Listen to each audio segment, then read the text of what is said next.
Hey, welcome back to the channel. This is Fearless Wills from Fearless Wills Gaming, and today I'm just going to do a quick video on Call of Duty, my feelings on the gaming whole. I remember when I first started playing video games, it was early on in my life. It was always a humongous part of my life. I remember gracefully waking up every single day and getting excited about playing games, asking myself what was next, what game was I going to play.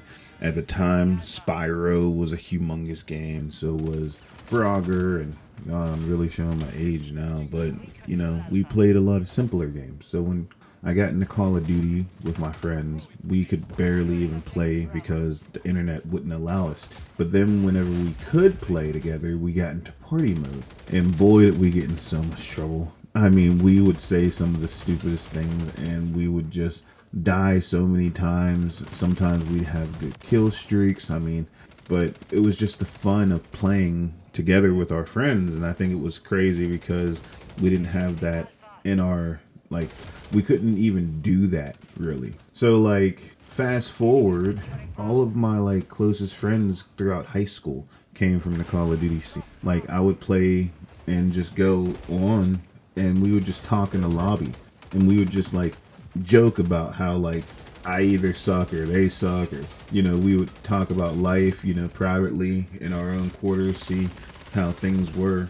And it's astonishing to me that nowadays when you play Call of Duty, the lobbies are quiet. Everyone's playing Warzone, and I get it, Warzone's fun and all, I don't mind it at all. I just sometimes feel like if it ain't in your face, 1000% action all the time, most people aren't interested. And it bothers me to an extent because, when I was growing up, games like the Divinity or Final Fantasy Tactics or even Final Fantasy 7, 8, 9, 10, those were common classics in my life. I remember playing those games non-stop. Borderlands, all the way up to, Bioshock Infinite. There were so many games that I would play all the time, and it was just, I never really thought about it. It just never occurred to me that these might be the end games of a generation. And that's not saying that games today aren't fun.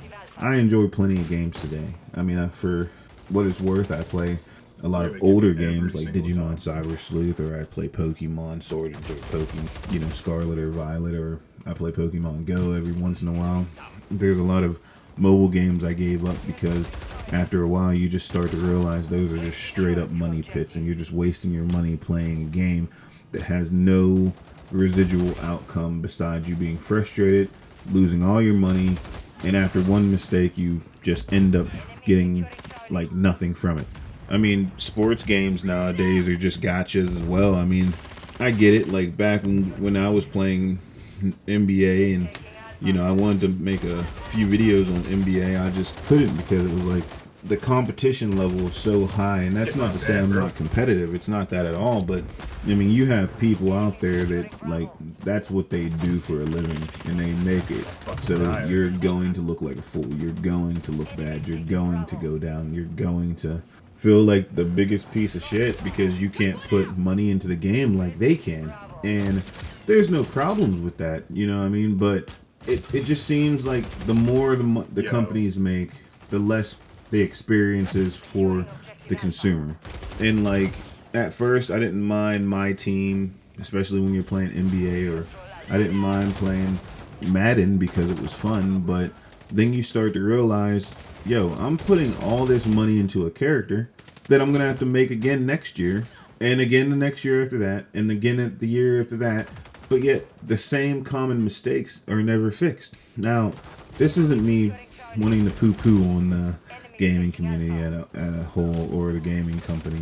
I'm not throwing these games out to say that they're not fun games and that you don't enjoy them. I'm just saying that I wish that we could kind of go back to the way it once was, the way gaming was, that made me love gaming, the way that it felt whenever you would turn on a game and you would just feel this super feeling of gratification when you unlock something. It just seems like everything you can unlock in a game now, you can just put $10, $15 in, or buy the battle pass, or just whatever the case may be.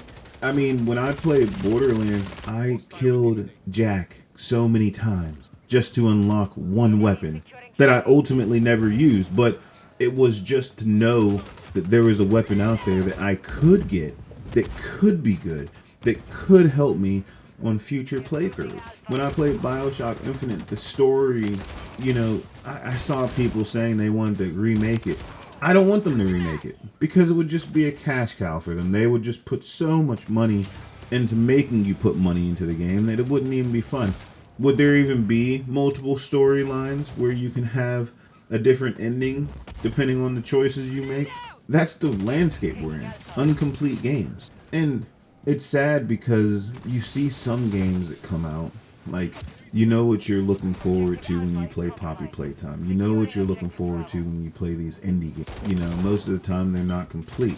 I've played a few of those as well, like Miss Survival. Also played a few other games. But it's like these massive corporations, these massive companies, they just push games out so that they continuously make more money, but they don't ever put anything new into it. And when they do put something new into it, they want to charge you for it, which is cool. I get that. That's how gaming works. That's how these companies make money. That's how life is. But sometimes I ask myself, do I not like playing games because the games aren't fun? Or am I not liking playing the game because the game requires me to put all of this money in whenever I know that I'm an adult now? I know that I can't afford to be putting money into all these games. Not to sound like a broke dude, but you know, that's just the way it is. When you have a house, a mortgage, a home.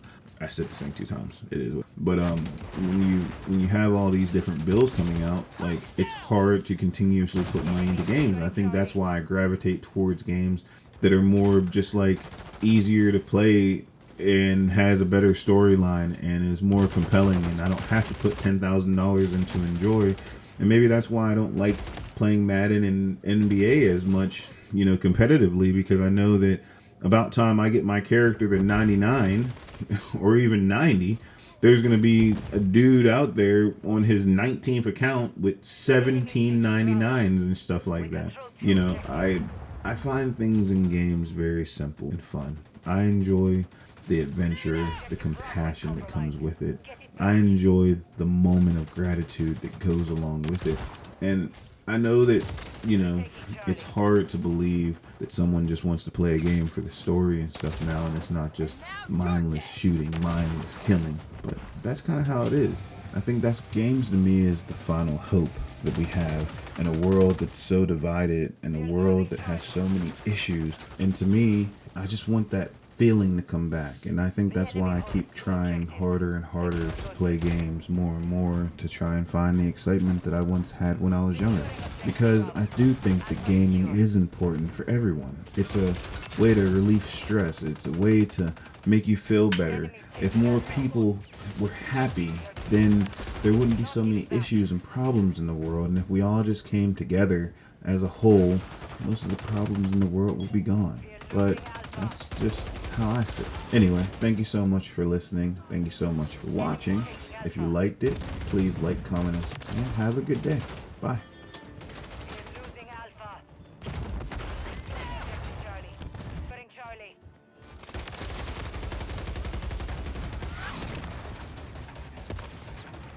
We have secured the field.